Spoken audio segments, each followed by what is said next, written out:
My daughter-in-law won't return my calls even after she nearly died in the hospital while giving birth to her baby. Now, I don't understand why they are moving without telling me, and all of Reddit is attacking me. My 31-year-old son, David, has been married to my daughter-in-law, Brenda, since, I believe, September 24th, 2020. Due to the pandemic, I never truly got to know her well because they only dated for about a year before getting married. I didn't even know about her until they had been dating for approximately 6 months. I love my son very much, but I feel our relationship has been unstable since they got married. He has a 10-year-old daughter from a previous relationship, and since David and Brenda have been together, my relationship with his older daughter hasn't been the same. I know this is partly because he abruptly moved out of my house without really saying anything. I should add that I no longer have her with me on weekends. I try to have them bring her to visit when it's their turn to have her, but generally, I only see her about once a month, and lately, she seems more distant when she visits. I believe this is because Brenda says negative things about me in front of her, and I find that unfair. They just had a baby at the end of January. Brenda was induced due to preeclampsia and was in labor for 3 days before ending up with a C-section. I had been in an accident a few weeks prior and didn't have a car. My son refused to pick me up so I could be present during labor or see the baby in the hospital, even though Brenda's parents were able to see the baby and stayed in the parking lot the entire time. I called him a couple of times while she was in labor, but on the second day after her water broke, I called him and heard her shout at him to hang up, and he refused to take calls after that. I only wanted to know that all 3 of them were okay. She stayed in the hospital for 2 days after the C-section, and they didn't want to stop by to see me on the way home after the birth because she was in pain, despite having painkillers she could have taken. My son said she wasn't feeling well, and that's when I started to worry she might have postpartum depression. I was going to visit them a couple of days after they got home, but Brenda ended up insisting something was wrong and returned to the doctor, who apparently sent her to the hospital. My son told me she was diagnosed with postpartum preeclampsia. However, I was quite sure that only happened during pregnancy and went away after childbirth, so I was fairly certain he was confused. The day after she was admitted again, 5 days after the baby was born, and after everyone else had met her, except me, it was my birthday. I called Brenda around 8 in the morning to find out what was truly happening, but she didn't answer. A little while later, my son called me, wished me a happy birthday, and asked why I had called Brenda. I admit I got annoyed and told him that she should have returned my call since I had called her. I hung up, and perhaps 5 minutes later, she called me back. I told her that she should have called me, that I wanted to hear her voice and hear from her what was going on, since my son gets confused. Then I asked her if this was a mental or physical problem. She was silent before saying physical.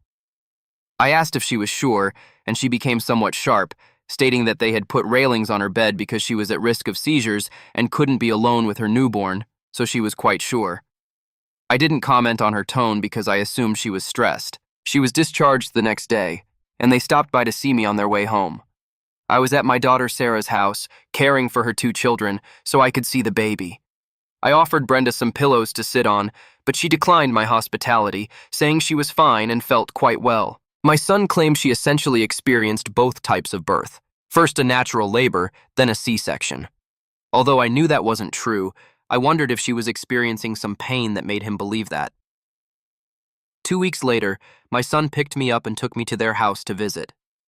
I stayed for a few hours, but Brenda didn't really make any effort to talk to me. She just sat quietly on the couch. When my son drove me home, I asked him why she had been so unwelcoming. He said that I had been rude while she was in the hospital, that she shouldn't have had to call me, and that I shouldn't have asked if it was a mental or physical issue because he had already told me it was physical. He also said that I shouldn't have posted anything on Facebook about the baby being born before she did, and that I was rude when he called me to take it down. She doesn't post on social media very often, so I didn't think it was that big of a deal. He hasn't picked me up to see the baby because he says he needs to be there to help with the baby.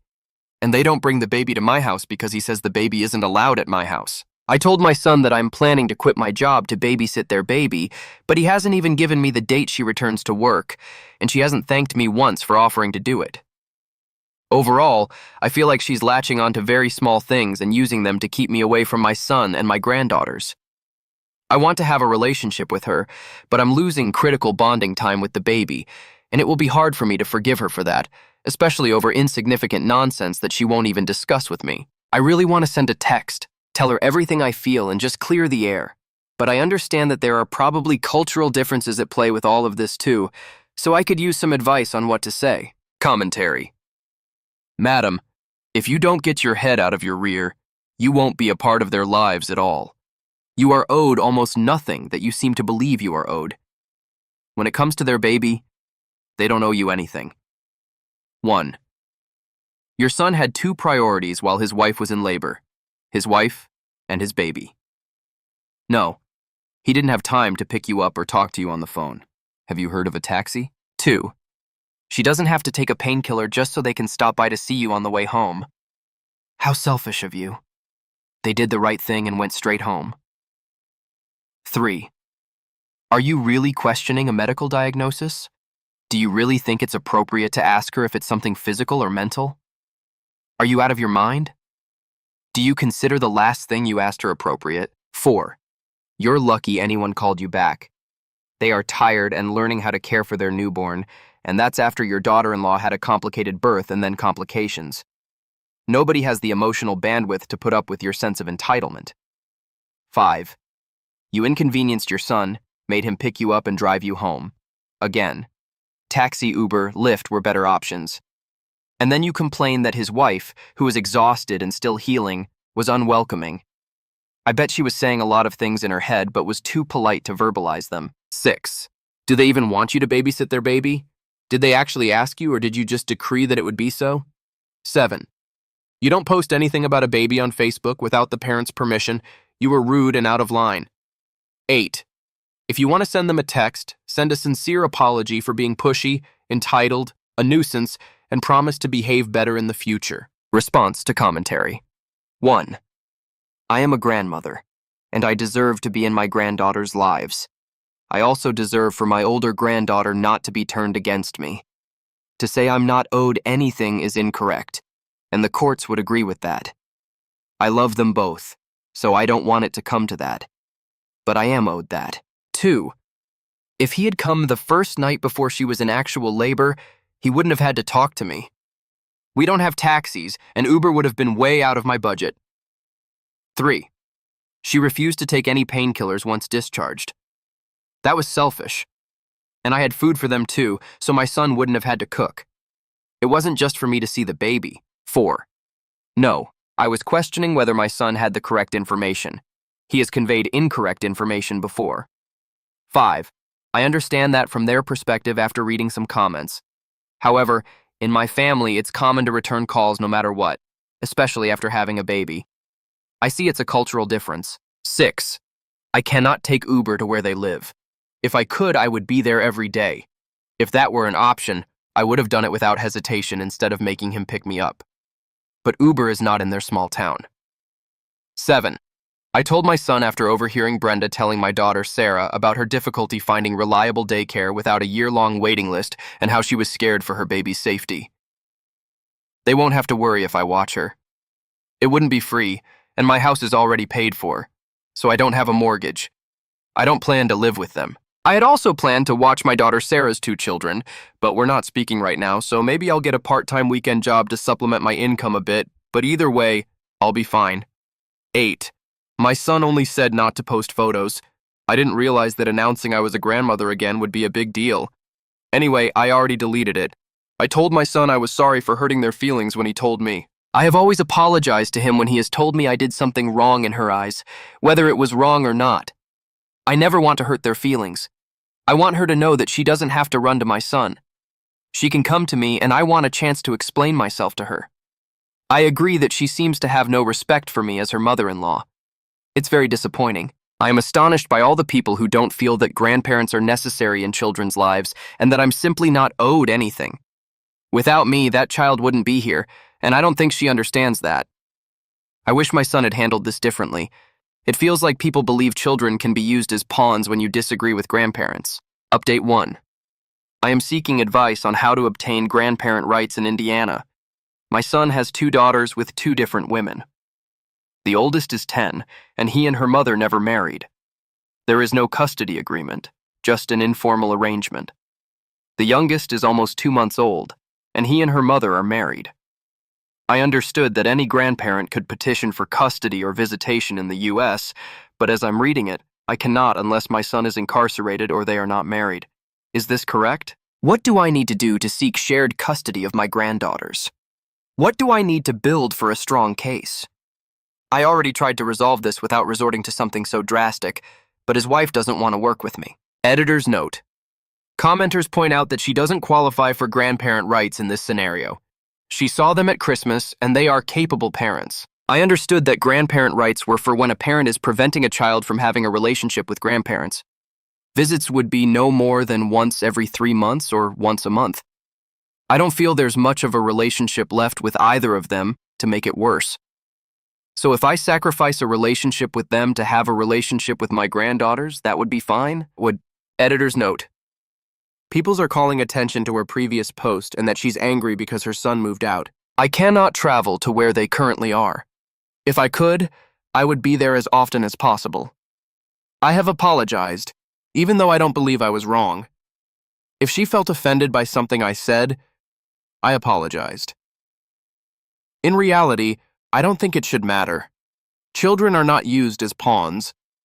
I can have a relationship with my granddaughters without her, or I should be able to. That's what I thought grandparent rights were for, to ensure parents couldn't prevent an essential relationship with grandparents without a very good reason, such as abuse, drugs, etc. Also, he didn't need my permission to move. I just didn't like that he didn't give any indication that he was leaving. I have apologized for everything she felt I did wrong, against my better judgment. I don't feel I should keep begging. My son says she isn't preventing me from seeing them and that she appreciates my apologies, but I still haven't seen my granddaughters. Update 2. I apologized to my daughter-in-law for all the things my son listed. Since I had received comments that it was my son's job to handle his family, I conveyed my apologies to him for him to pass on, and then I waited. However, I received no response from Brenda, not even a thank you or an attempt to bury the hatchet. Nothing.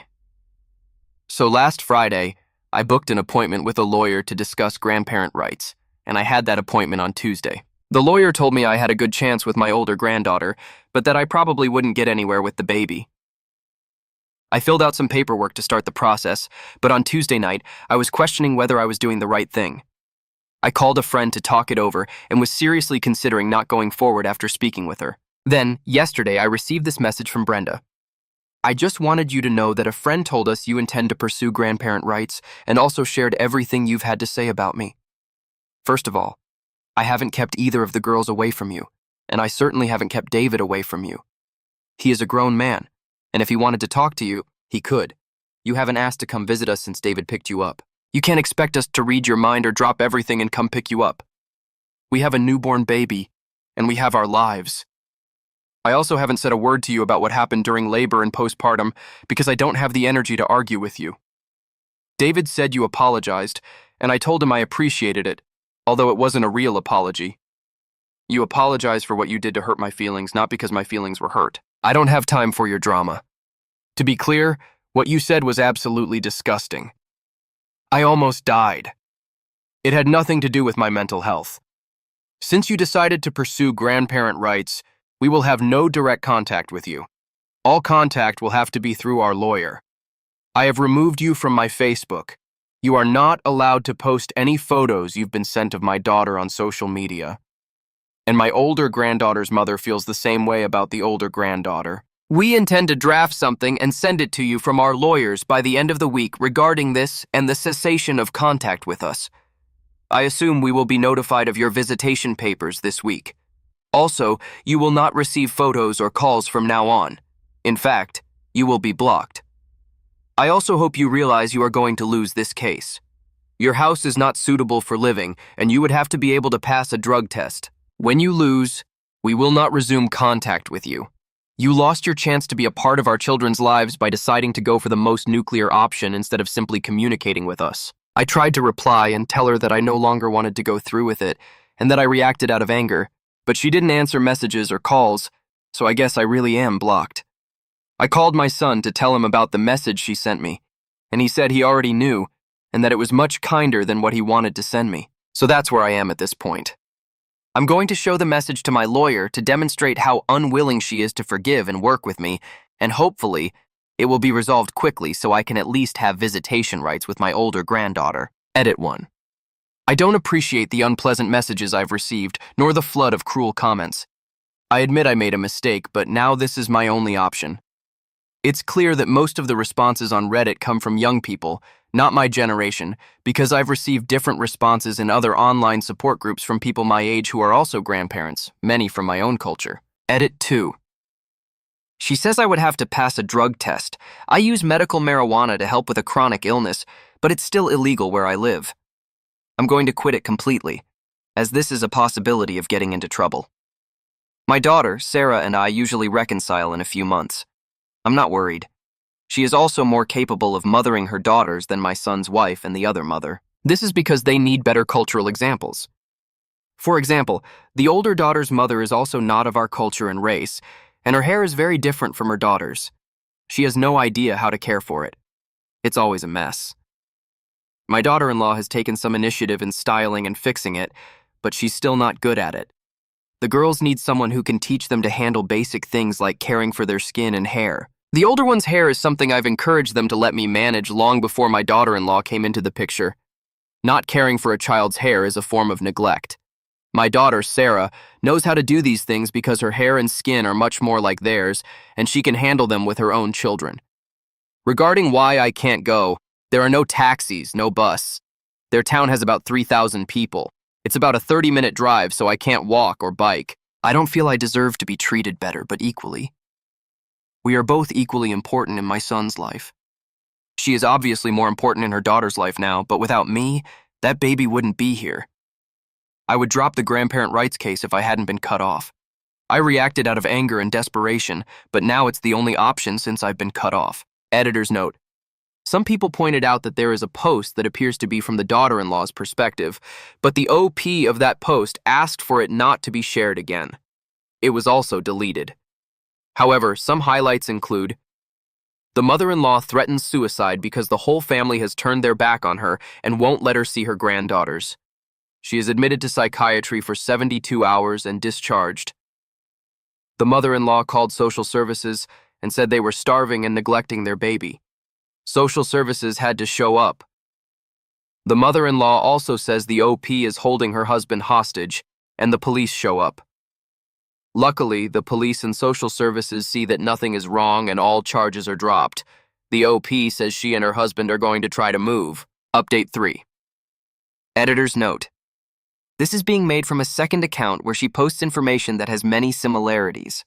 Some are typos, and also the tone, but primarily the information is the same. I really don't think I'm wrong, but I need reassurance that I'm doing the right thing.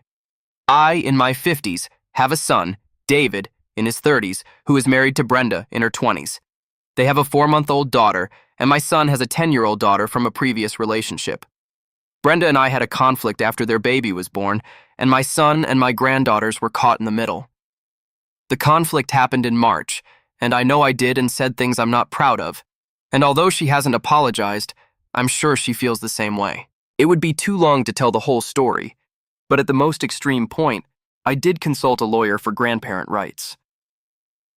During that time, my son had no contact with me, but when I dropped the grandparent rights case, I asked for things to go back to normal. My son expressed that he wanted them to go back to normal, but that a lot of damage had been done, and he really didn't know if we could go back to normal. For Mother's Day, my daughter, Sarah, decided to take me to dinner and beg David to come and bring the baby.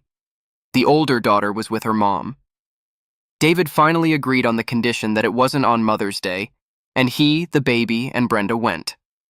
Brenda was quiet almost the whole dinner, but she did speak to my daughter a couple of times. I guess they have a pretty good relationship. Brenda held the baby the entire time and wouldn't let me hold her or take pictures. Part of the conflict was over photos and Facebook, so I found it petty. Overall, I would have said dinner was a success. At the end, I hugged my son and told him I was proud of him for standing firm and coming to dinner with his daughter, and that I hoped he could continue to do that. Looking back, I know I shouldn't have said anything. My son called me later that night and told me he couldn't continue to have a relationship with me. He said Brenda was his daughter's mother, and that he would never take the baby anywhere without her approval. I was drunk when he called because I've had a very hard time coping with this, and I admit I lost control a bit on the phone and told him he was despicable for not being able to be a man with his wife and that he should have come to see me on Mother's Day because I am his mother. He ended up hanging up on me. I called the next day and apologized profusely to him.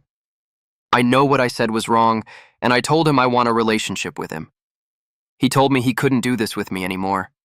I've been heartbroken ever since, but I guess I understand. I called him last night and told him I would no longer contact him or his wife ever again, and that I respected that we wouldn't have a relationship. I also let him know that I would be removing him from my power of attorney and my will, so he would never have to bother with anything of mine again. I don't have much anyway. He got angry and told me I was a terrible excuse for a mother, and now my daughter, Sarah, says I'm manipulative. I really don't understand how I was wrong in giving him what he wants. Edit 1. I've been in therapy to help me deal with this trauma. I've been told I need to respect their boundaries, so I feel like I am doing that. Why would I want someone who doesn't care about me to make medical decisions for me? He has also said that I am a hoarder and have no money, so I don't know why he would want to bother with things in a will. Edit 2. I didn't say I wanted to kill myself because I felt I had no one. While I was under 72-hour observation and received treatment, I was connected with my therapist to help me deal with some of the trauma, both from what's happening now and past issues. I had a psychotic break. This is one of the actions I truly regret. Update 4. The Am I the Asshole subreddit wouldn't let me post an update because my post was violent, so here we are. After someone posted a link to what I believe were my daughter-in-law's Reddit posts, and I read some of the verbal beatdowns I received, I did more reflection. I feel that her perspective of the facts really helped me change my view. I do want to point out that there were several people who said I wasn't wrong and that this young generation has a bad view of family values. I truly believe they judged me so harshly because there are very few parents or grandparents on Reddit. I went to my son and daughter-in-law's house, but it was almost empty. I was afraid of this after reading her post and some comments.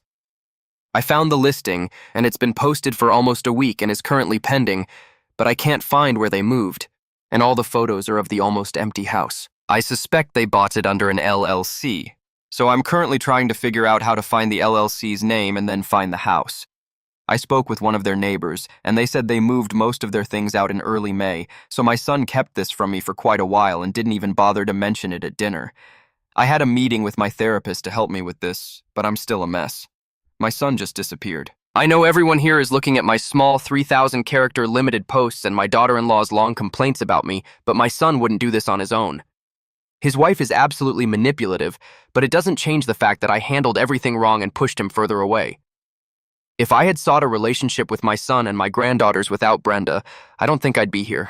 I should have just been kind. A commenter said it when they asked me, "Do you want to be right, or do you want to have a relationship with your son and granddaughter?" And I chose wrong. My therapist told me to give myself some time to heal before pursuing anything. But for now, my plan is just to save money and hire a private investigator to find my son, and then rebuild our relationship and his trust so we can work to get him out from under her. Again, I acknowledge that I was wrong in some of this. I acknowledge that I was too demanding and critical. I was wrong in some of this, but I didn't deserve this. People who use children and grandchildren as pawns are evil. I will probably continue to seek advice, but it certainly won't be from this account. And whoever linked my other posts from my other account and told my daughter-in-law, go to hell. Edit 1. Go to hell, everyone. I am far from a demon. I am not evil. The person who is evil is the one who took my family away from me completely. My daughter-in-law has completely manipulated my son. I will admit I was far from perfect, but I don't deserve what you all are saying about me. I hope that someday you all feel what it's like to lose your son and your granddaughter to a manipulative person who only wants to cut off their family. Update 5. I am currently in the process of moving and have already moved all my things from my old house to my newly purchased house, leaving my old house empty until it sells. A neighbor had a squatter problem a few years ago, and I'm worried that with my house empty, someone will move in and try to claim squatters' rights. It's possible in Indiana and would halt the sale of the house. Update 6. Editor's note, third account from the mother-in-law, who also comments on one of her previous account's posts. My son passed away earlier this year. We had a very complicated relationship for the last year or so, and that was mainly caused by his wife. They separated after he had a work accident that caused a traumatic brain injury and left lasting effects on his personality. She basically decided she couldn't handle it and told him to leave. They were separated when he passed away, but I don't know if the divorce had officially been filed or not. They supposedly had 2 children together, and he has an older daughter from a previous relationship. When I received the news of his death, I was able to see him before she cremated him, and I asked the funeral home for some of his ashes, but my wishes were not respected. I also didn't want him to be cremated, but obviously that wish was not respected either. I have asked for several things, including his ashes and some belongings, and she is unwilling to give me anything, even though they were separated. She claims they should go to her alleged children along with all the life insurance policies he had and his workers' compensation settlement. I say alleged children because I have reason to believe her children are not his. Can I sue for his ashes and belongings? Is there a way to do a paternity test so that his belongings and ashes can go to his sister and me if we are the only living family members? I don't understand why she would keep it all if they were separated and she abandoned him. I feel that his actual living relatives would be entitled to everything. I am in Indiana, but they were in Vermont. Comments. If the breakup was his wife's fault, why didn't he communicate once they separated? How do you know they were separated and for how long? He did communicate before they separated after his injury. His injury made him able to finally stand up to her. I know they won't replace my son, but I would still like to have some things to remember him by. I won't be able to have a relationship with her or the children, even if they are his, because she destroyed our relationship after giving birth to the older one and also did the same with the other mother of my son's other daughter. The way you talk about your alleged grandchildren, I don't like it at all. It makes me think you were to blame for the fight, not her. If the alleged children were enough for your son, that should be enough for you to treat them as such no matter how you feel. Besides, he left children. That money will help them. I want to feel sorry for you because you lost your son and I can't imagine it, but you give off bad vibes. I can't treat them in any way because their mother won't let me near them, and she also convinced the older one's mother. She kept everything, including the last moment with him. She stole 1.5 years of his life and abandoned him. I'm starting to see why she doesn't want you near her children, because it's much easier to only have her family in her life. She is selfish and evil and decided to break up my family over a clash of personalities and trivial things. Alleged children. Do you mean your grandchildren? This post screams that you only care about money. I don't just want money. I just don't think it should go to her. I would like to have some of his things because I want something to remember him by. He built things I would like to remember and have, and things he got from my mother that I would like back. I have reasons to believe they are not his children. His wife estranged us, and I blame her for his death. I don't think it's fair that she gets everything after leaving my son for his disability, including the workers' settlement money when it's finalized. He died alone in a hotel because she didn't want to care for him and was punishing him for talking to me after his injury allowed him to stand up to her. Look, madam, I have already read everything you posted on your previous accounts, and I don't believe you are being honest here. I'm not saying your son isn't dead, but I don't believe there was such a separation and that you just want sympathy and the money. Your daughter-in-law's post, which I got to read, made it very clear what kind of mother-in-law you were. If your son died alone in a hotel room, where were you? You only say they are not your grandchildren because they wouldn't let you see them. In fact, you don't care that they are your grandchildren and claim they are someone else's just because you want the money for yourself. Edit. How nice of all of you to mock someone who lost their son. You should look in the mirror and see who the real villain is here. I have been blocked at every turn for the last 1.5 years from having a relationship with my son and his children, and now a part of me is dead. I am grieving everything and trying to be able to have a piece of my son, to have something that makes me feel close to him. You all are disgusting.